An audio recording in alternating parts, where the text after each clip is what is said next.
There's a secret at the heart of Rudolf Steiner's teachings that, when fully understood, dissolves the apparent contradiction between two of the most powerful spiritual conceptions humanity has ever developed: the implacable law of karma from the East and the redemptive grace of Christ from the West. This changes everything you believe, because what Steiner revealed is not simply an attempt to reconcile two incompatible doctrines, but the perception of an objective spiritual reality that transcends both traditional formulations and shows how they are actually two aspects of a greater, more comprehensive truth. For millennia, humanity has oscillated between two extremes. On the one hand, the Eastern view that sees each soul trapped in an endless wheel of birth and death, carrying the inexorable weight of past actions through countless incarnations, with no real hope of final liberation except through the extinction of individuality. On the other hand, the popular Christian view that offers instant salvation through faith, but often completely ignores the question of how true justice can coexist with forgiveness, appears to erase consequences without requiring real growth or transformation. Both visions capture something true, but both remain incomplete when separated from each other. Steiner arrived at his revolutionary understanding not through philosophical speculation or intellectual synthesis of different traditions, but through direct investigation of spiritual realities using supersensible perceptual abilities that he had developed through decades of disciplined training. What he saw was this: karma is absolutely real, operating with mathematical precision across all dimensions of human existence, ensuring that each cause produces a corresponding effect, and that nothing escapes final adjustment. But he also saw that karma is not blind mechanical force operating automatically like physical law. It is an expression of divine wisdom working for the education and development of individual souls, creating exactly the conditions that each soul needs at each stage of its evolution to learn necessary lessons and develop latent capabilities. And he saw that through the event of Golgotha, something fundamentally new entered the spiritual economy of the universe, something that did not abolish karma, but transformed it from a fixed sentence into a malleable opportunity, from a passive burden into an active tool of accelerated growth. There is a moment when everything changes, not because of anything external, but because you begin to notice what previously went unnoticed. And when that happens, certain answers no longer seem distant. They simply begin to reveal themselves. But that kind of clarity doesn't come the same way twice. If something here awakened this perception in you, don't ignore this point. Continue now via the link in the description or the pinned comment. To understand what Steiner really discovered, we must first understand his view of karma in more depth than conventional Eastern formulations often achieve. Karma is not simply automatic retribution, where good deeds are rewarded with pleasant circumstances and bad deeds are punished with suffering. It is a much more subtle and complex principle of balance and evolutionary development. When we take action that harms another, we create an imbalance in the moral fabric of the cosmos that must be corrected. But correction does not come primarily through our suffering equivalent harm, although that can happen. It comes mainly through developing the ability to fully understand what we did and genuinely feel what the other person felt. This understanding and empathy transforms our consciousness in ways that make us unable to repeat the same harmful action. This is true karmic justice, not vengeful punishment, but transformative education. Steiner described how karma operates across multiple lives with extraordinary precision. Every thought we hold, every feeling we nurture, every action we perform leaves a permanent mark on our spiritual individuality. These marks determine capabilities we bring to the next life, circumstances we are born into, people we meet, challenges we face. Nothing is random or arbitrary. Everything is perfectly calibrated to deliver exactly the experiences we need for our next stage of development. If we develop musical ability in one life, that ability stays with us and returns in future lives as natural talent. If we cultivate cruelty or selfishness, these also remain and eventually create situations where we experience the consequences of those qualities in ways that teach us empathy and altruism. The process is impersonal in the sense that it requires no judgment from an external deity, but it is deeply personal in the sense that it is completely tailored to the needs unique to each individual soul. But here's the crucial point that distinguishes Steiner's view from traditional Buddhism. Karma is not a prison from which we must escape through the extinction of desire and the dissolution of individuality. It is the school through which we must pass to achieve full development of free individual consciousness capable of genuine creativity. The ultimate goal of human evolution is not merger into undifferentiated unity, but realization of divine individuality that combines clear self-awareness with universal love, free thought with will aligned with cosmic good. And to achieve that goal, we need exactly the kind of experiences that karma provides, encounters with consequences of our own actions that teach us through direct, unambiguous feedback. Now comes the truly revolutionary part. Christ did not come to abolish this karmic educational process, but to radically transform it, accelerate it tremendously, and introduce into it a completely new element that did not exist before. Before Golgotha, karma operated relatively slowly and mechanically. Souls worked through their karmic debts over many incarnations, gradually balancing each imbalance, learning each lesson, developing each capacity. The process worked, but was extremely slow because souls did not have direct access to the spiritual force needed to transform consciousness quickly. They were left mainly to their own limited resources. Christ fundamentally changed this by uniting with the earthly sphere permanently through his death and resurrection. Steiner revealed that when Christ passed through death on Golgotha, he penetrated to the deepest levels of material existence where karma takes root and operates. In doing so, he did not abolish karmic law, but permeated it with life-giving spiritual force that makes it possible for human beings to work with karma consciously and effectively, rather than simply being swept along by its currents automatically.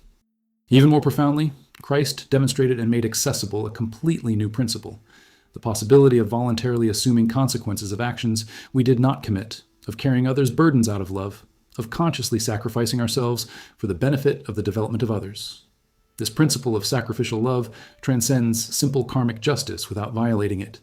It is justice of a higher order that includes and completes ordinary justice. To understand how this works practically, consider a specific situation. Imagine someone who, in a past life, committed acts of violence and cruelty against many people. In a purely mechanical karmic system, such a person would face many incarnations of corresponding suffering, being the victim of violence and cruelty until he finally learned through direct experience the evil he had inflicted. This process works, but is slow and painful, and often results in cycles of violence where the victim in one life becomes the perpetrator in the next, creating new negative karma even as old karma is being resolved. But through Christ, a completely different path becomes possible. A person can, in the present life, awaken to deep moral consciousness and fully recognize the terrible nature of his past actions, even without specific conscious memory of those actions. This recognition produces genuine remorse that is intensely painful but constructive. When that person takes his remorse to the Christ within, when he opens his guilt to the light of Christ consciousness, something extraordinary happens. Christ takes on part of the karmic weight that would be impossible for an individual to carry alone. This does not mean that consequences magically disappear, but that the person receives spiritual strength to work through these consequences much more quickly and effectively. Instead of needing many lifetimes of passive suffering as a victim, one can transform karma through one or a few lifetimes of intense active service motivated by consciously developed love and compassion. The suffering is still there, but it is suffering voluntarily chosen and endured consciously rather than externally imposed and experienced unconsciously. Steiner emphasized that this karmic transformation through Christ is not automatic, nor does it happen without tremendous effort on our part. Christ offers strength, but we must do real work. We must develop moral conscience through honest self-examination. We must cultivate genuine remorse rather than neurotic guilt or defensive justification. We must establish inner union with Christ through meditation, contemplation, and conscious moral action. And we must voluntarily choose to accept and work through our karma rather than resisting or running away from it.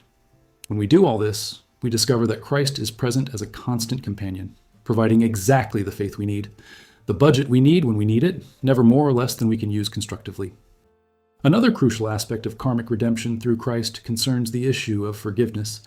On the surface level, forgiveness seems to contradict karma.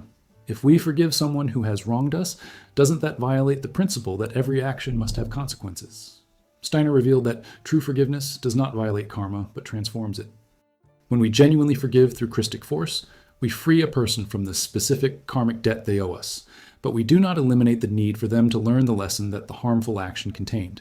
The lesson will still come, but it may come in a different way, perhaps through internal insight rather than external suffering, perhaps through opportunity to serve rather than be served. Christic forgiveness is an act of tremendous spiritual power that can literally rewrite karmic patterns, but only when it is genuine, which means it must come from real union with Christ, and not merely from superficial ego efforts that want to appear virtuous. Similarly, when we ask forgiveness from someone we have harmed, we are not simply trying to alleviate our psychological guilt. We are actively working to transform karmic situation. Conscious recognition of wrongdoing, genuine remorse, sincerely expressed, real effort to make amends when possible, all create spiritual forces that can offset destructive forces created by the original harmful action. But again, this only works fully when done in union with Christ. Without Christic strength, our attempts at reconciliation remain relatively superficial. With Christic strength, They can penetrate deeply into spiritual levels where karma really operates and produce genuine and lasting transformations. Keep this in mind. Not every opportunity seems urgent, but the most important ones rarely let you know when they are going to disappear. Many people feel this kind of calling and leave it for later, and that's where everything gets lost. If you're still feeling this right now, enjoy it while you're there. The next step is in the description link and pinned comment. Steiner also revealed an even deeper dimension of karmic redemption. Christ not only helps us resolve our own individual karma, but can take on part of humanity's collective karma.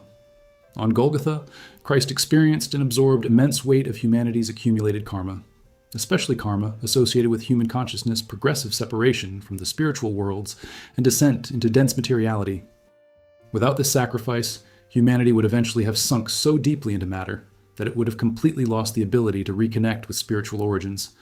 Christ prevented this catastrophe by himself penetrating the deepest levels of material existence and demonstrating that spiritual consciousness can maintain itself and even triumph, even in the most adverse conditions. In doing so, he opened a path that all humanity can now follow. This sacrifice had a deep karmic dimension. Christ voluntarily assumed consequences for actions he himself had not committed. He carried weight that belonged to others. This established a completely new principle in the cosmos, the possibility of selfless love that transcends individualistic justice. Before Christ, each soul was solely responsible for its own karma. After Christ, it becomes possible for advanced souls to voluntarily assume part of the karmic burden of others, accelerating collective evolution through conscious individual sacrifice.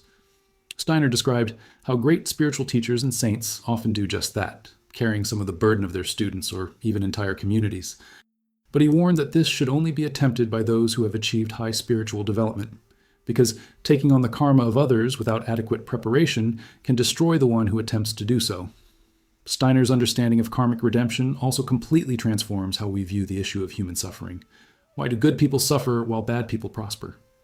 In the short term of a single life, it often seems like there is no justice. But when we see it from the perspective of multiple incarnations and karma working through them, a different pattern emerges. A person who suffers undeservedly in this life may be resolving karma from harmful actions in past lives. But through Christ, this suffering can be transformed from passive punishment into an active opportunity for accelerated growth. If a person can consciously accept suffering, recognize it as part of their evolutionary path, and offer it to the Christ within as material for transformation, then suffering becomes a source of tremendous spiritual development rather than simply a painful experience to be endured. Steiner also explored how karma operates in different end levels of the human being, and how Christ works at each level. There is karma of the physical body manifesting as tendencies toward certain diseases or hereditary characteristics. There is karma of temperament and emotional disposition. There is karma of mental patterns and thought structures. And there is spiritual ego karma manifesting as life circumstances and relationships. Christ can work redemptively on all of these levels, but he works most directly at the level of the ego, the spiritual core of individuality. When we establish conscious union with Christ at this deepest level, transformation gradually permeates all lower levels, eventually affecting even the physical body and its karmic predispositions. The process of karmic redemption through Christ is not instantaneous, but unfolds through many incarnations. Steiner described how it typically works. In one life, a person awakens to spiritual awareness and first establishes contact with the Christ within. In subsequent lives, this connection progressively deepens. Old karma must still be worked on, but is now faced with much greater spiritual resources. Patterns that previously took many lives to transform can be changed in a few lives, or even in a single life, when the Christic force is fully active. Eventually, through many cycles of this process, the soul reaches the point where all destructive karma has been transformed and only constructive karma is being created. At this stage, the person became a true follower of Christ, a conscious collaborator in the work of cosmic redemption. But Steiner warned against unrealistic expectations. Even very advanced souls still have karma to resolve. Even saints and initiates face challenges and difficulties that are manifestations of past life karma. The difference is that they work through these manifestations consciously and voluntarily, using them as opportunities for growth rather than resisting them as unwanted burdens. And through their union with Christ, they can tremendously speed up a process that would otherwise take eons. What might have required 1,000 lives of slow evolution can be achieved in 10 or 20 lives of intense conscious development guided by Christic force. The practical question of how to recognize whether we are actually making progress in redeeming our karma also occupied Steiner's attention. He offered several signs. First, increased inner peace even when external circumstances remain challenging. When we begin to consciously work with karma through Christ, we develop the ability to remain centered even in storms. This is not stoic indifference nor denial of pain, but deep peace born of trust in the ultimate meaning of all that happens. Second, reduction of compulsive patterns and automatic reactions. As karma is transformed, we become less controlled by inherited tendencies and more able to consciously choose how to respond. Third sign is improvement in difficult relationships, not necessarily because other people change, but because we change the way we relate to them. Old resentments lose power over us. We discover that we can genuinely forgive those who have wronged us. We feel compassion even for those who irritate us. Fourth, we develop new talents and abilities that are not explainable by training in this life, indicating that positive karma from past lives is being activated. Fifth, we find opportunities to serve others in ways that seem perfectly suited to our unique capabilities, suggesting that our karmic circumstances have been orchestrated to place us exactly where we can contribute most effectively. Steiner also offered practical guidance on how to actively work with karma in daily life. The first fundamental exercise is nightly review. Before going to sleep, review the day's events in reverse order, objectively observing our actions without judgment or justification. This helps us see patterns in our behavior and begin to recognize karmic forces operating through us. Second exercise is morning meditation on purpose and meaning. When you wake up, take a few minutes to contemplate that this life has purpose, that challenges we face serve our development, that we are here to learn and grow. Third exercise is conscious practice of karmic transformation. When we face a difficult situation, ask ourselves what we can learn from it, how we can use experience to develop qualities that we still lack. Fourth crucial exercise is meditation on Christ, especially contemplation of the events of the Passion. When we meditate on Christ voluntarily, assuming suffering and death that were not deserved by his own actions, we begin to understand the principle of sacrificial love that transcends karmic logic of exact balance. 2. And when we contemplate resurrection, we see demonstration that consciousness can triumph over all limitations. Each time we genuinely meditate on these mysteries, we establish a deeper connection with the Christ force and increase this force's ability to work through us to redeem our karma. Fifth exercise is the practice of conscious forgiveness, identifying resentments we carry and deliberately releasing those involved, asking for Christ's help to give the strength necessary for genuine forgiveness. Steiner's understanding of collective karma and its redemption adds another layer of complexity. Families, nations, races, and entire humanity have collective karma in addition to the individual karma of members. Collective karma manifests itself as historical circumstances, cultural patterns, conflicts between groups. Much of human history is the unfolding of collective karma created in ancient times. Wars, revolutions, collapses of civilizations have karmic roots stretching back centuries or millennia. Redemption of collective karma is an even more complex and longer process than redemption of individual karma, but it follows similar principles. Groups that develop shared spiritual consciousness and establish a collective connection with Christ can begin to work consciously with collective karma. Steiner saw the emergence of Christ consciousness in humanity as a force that can progressively redeem collective karma, eventually leading to an era of genuine peace and harmony. But this will not happen automatically. It requires that sufficient numbers of individuals do spiritual development work and establish union with Christ. Each person who awakens contributes to the critical mass of transformed consciousness needed to change the direction of collective history. When enough individuals reach a certain level of spiritual development, transformations can happen on a social level that would be impossible while the majority remain dormant. The issue of karmic relationships received special attention from Steiner. When we meet someone with whom we have a particularly intense connection, whether attraction or repulsion, this often indicates shared karma from past lives. Steiner taught that we can consciously work to redeem relational karma by bringing Christ into the relationship. This primarily means bringing Christic qualities of unconditional love, genuine forgiveness, and awareness of the divinity in the other person to every interaction.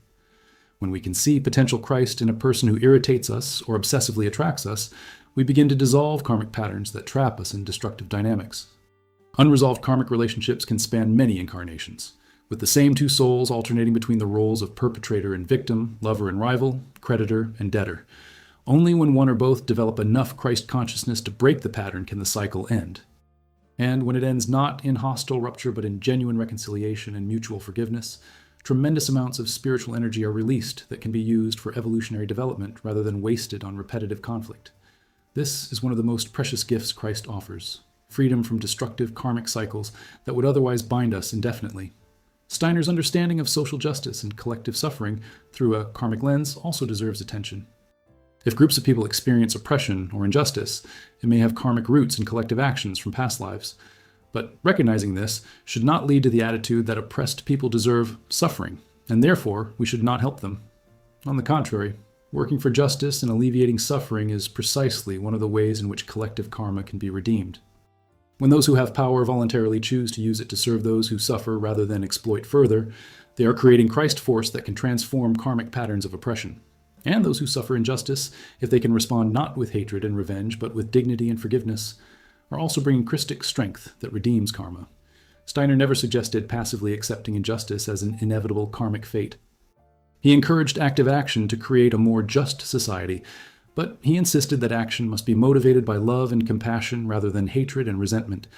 Hate-driven revolution only creates new negative karma that will eventually produce new cycle of oppression. Only transformation driven by love can break the cycle, although this makes real social change much more difficult and slower than impatient revolutionaries would like. If something inside you went silent for a few seconds upon hearing this, pay attention. This is exactly how certain understandings begin, in a subtle way, but impossible to ignore later. Don't let this moment pass like so many others. Move forward now, link in the description or via the pinned comment and delve deeper into what has already begun to open up. The question of why good people suffer and bad people prosper becomes clearer through karmic understanding.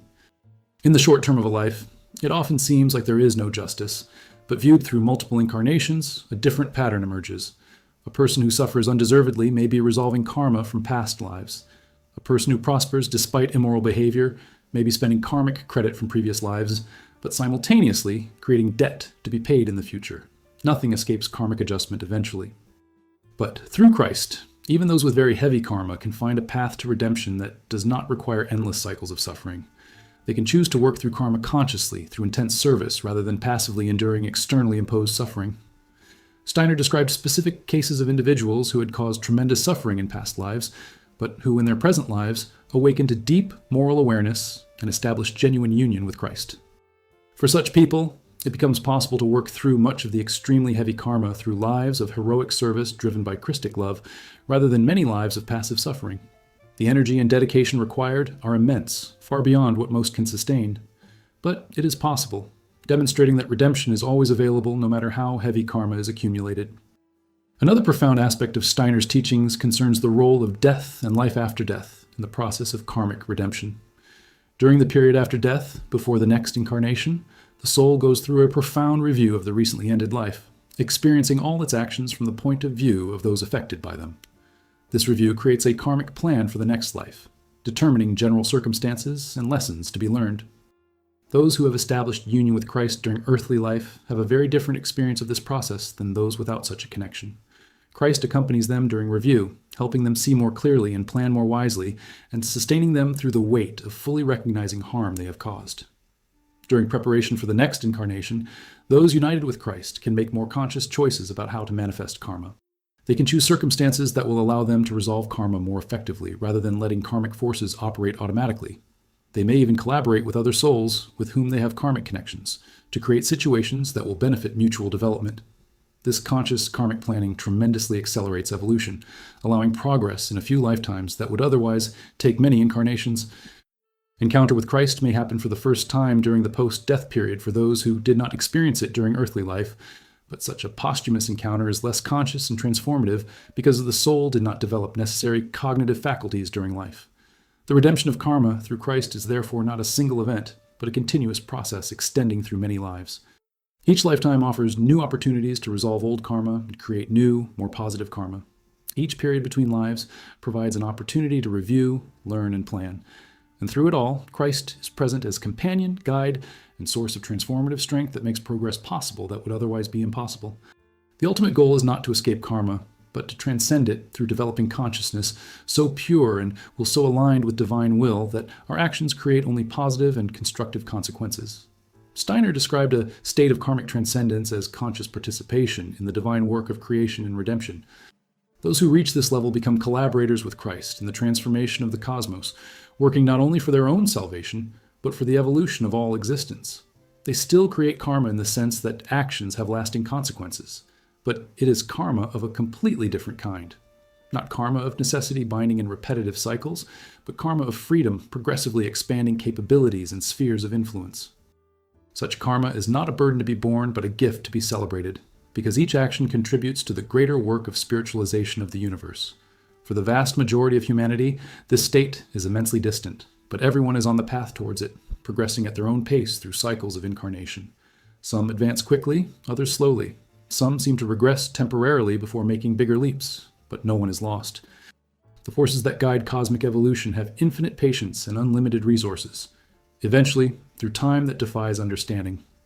At present, every human soul will achieve the goal of complete union with Christ and transcendence of karma in the ordinary sense. The only question is how long it will take and how much suffering will be experienced. Those who consciously choose to work with Christ can tremendously speed up the process and greatly reduce necessary suffering. But choice must be genuine and come from free will. Christ never forces, never coerces, never violates individual autonomy. Offers of help are always available, but it is up to each person to accept or reject it. Rejection does not result in eternal damnation. It simply means that the person will continue to work through karma at the slowest rate until eventually they are ready to accept help.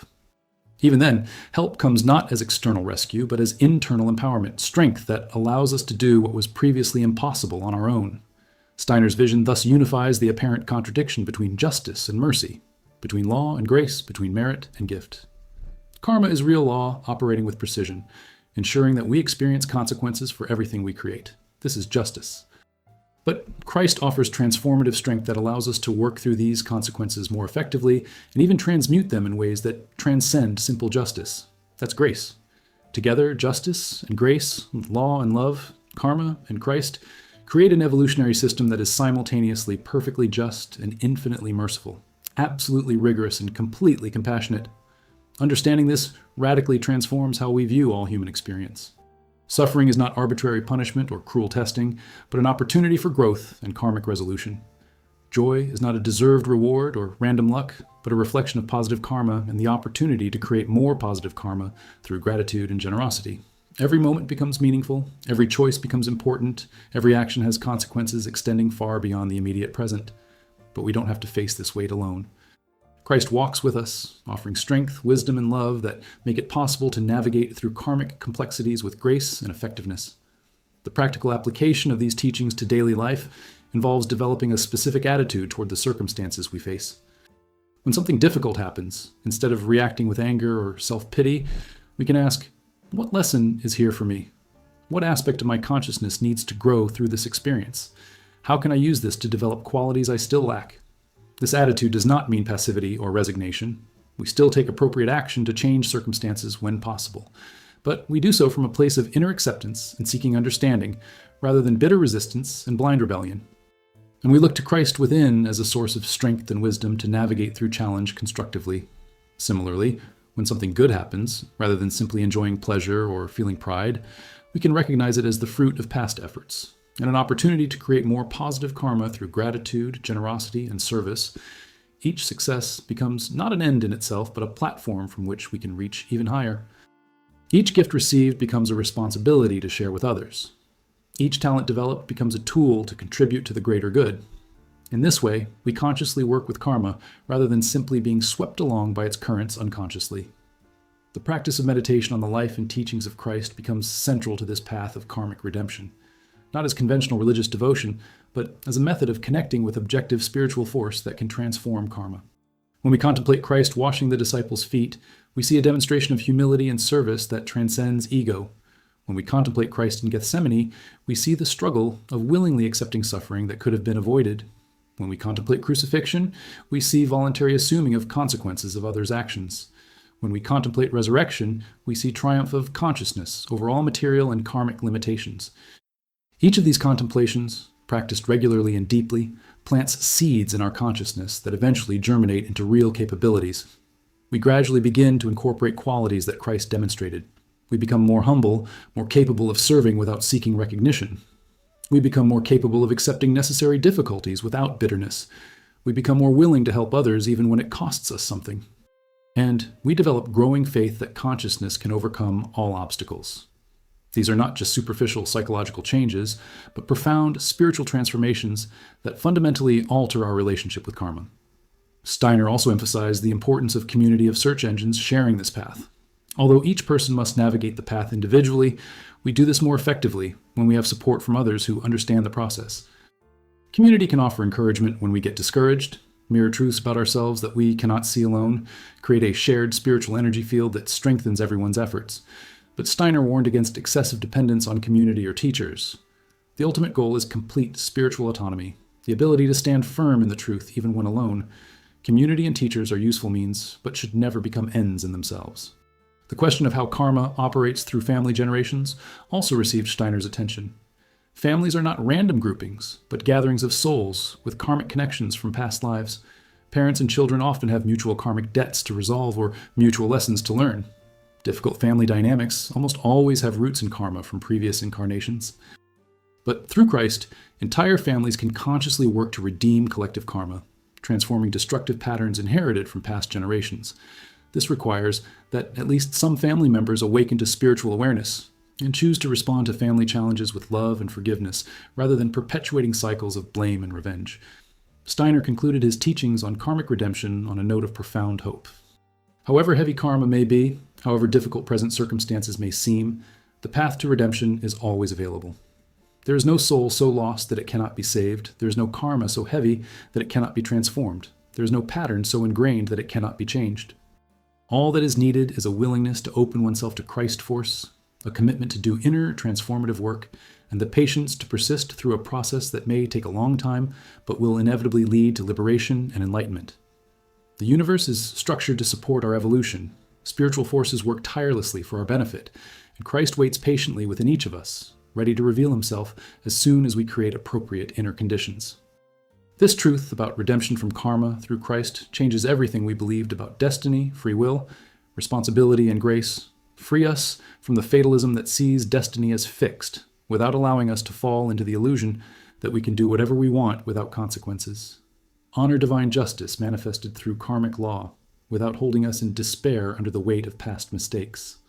It offers real hope for transformation, not as an escapist fantasy, but as a concrete possibility based on objective spiritual forces that can be known and consciously worked on. And it places ultimate responsibility for development in our own hands, while ensuring that we need not carry burdens alone because Christ walks with us every step of the way, offering strength when we fail, light when we are confused, and love that never fails, even when we fail repeatedly. Understanding and living this truth is the task of many lifetimes, but starting now is possible for anyone who chooses to make a commitment with sincerity and determination.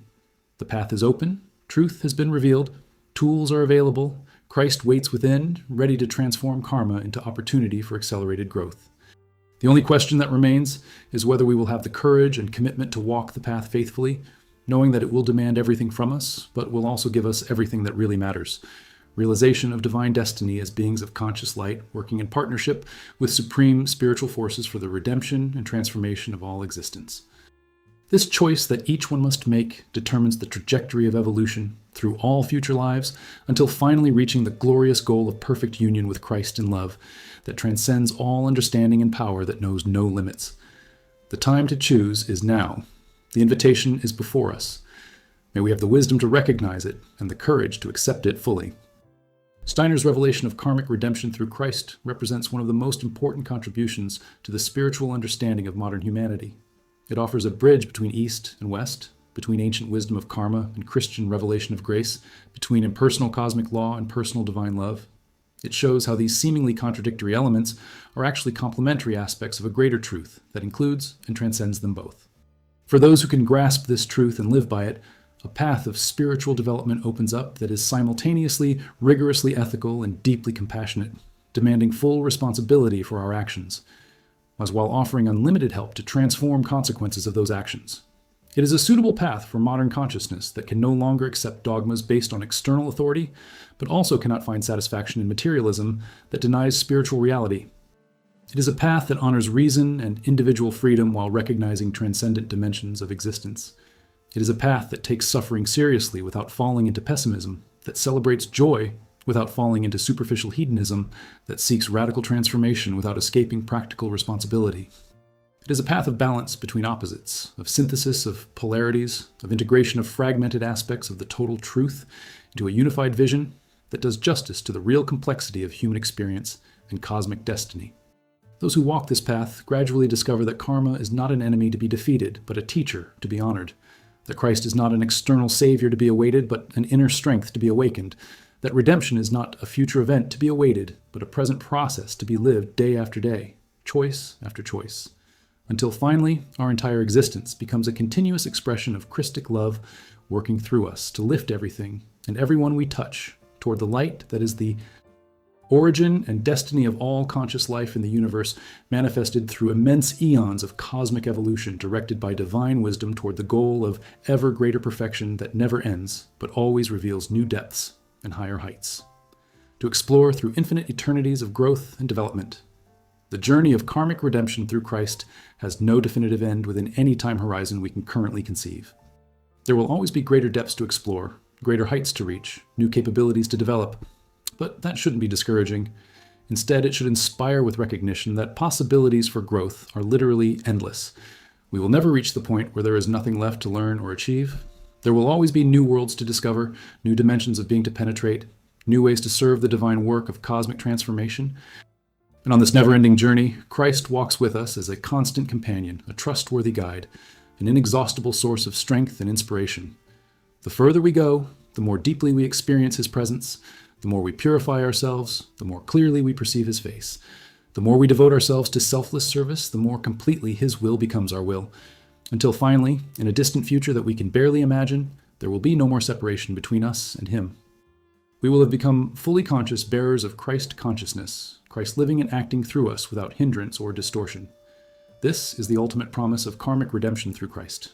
Not passive salvation, where we are rescued by external intervention, but active divinization, where we progressively become what we were always destined to be from the beginning of creation. Gods in the making, conscious co-creators working side by side with Christ in the eternal work of spiritualizing matter and materializing spirit, uniting heaven and earth, reconciling all opposites in the supreme harmony of divine love, fully realized in and through individual human experience, transformed and elevated to infinity,